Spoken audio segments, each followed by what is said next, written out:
Pwede po bang maglaban itong sina Marlon Tapales at John Riel Casimero? At ano naman po kaya ang mapapala ng dalawa?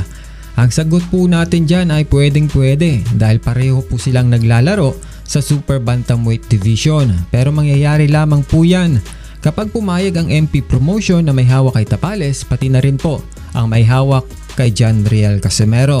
Ngayon kapag nagkasundo ang dalawang kampo maliban po sa pera, ano pa kaya ang makukuha nila?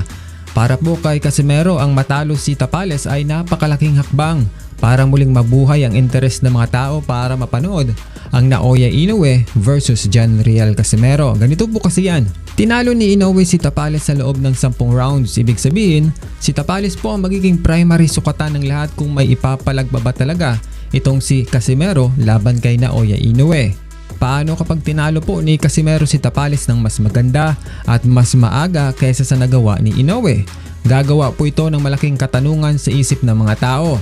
Sa kabilang banda naman po, dahil hindi naman pipitsuging boksingero itong si Tapales, paano naman kung mahirapan si Casimero o di kay natalo pa ito sa kamay ni Tapales? Simple lang po.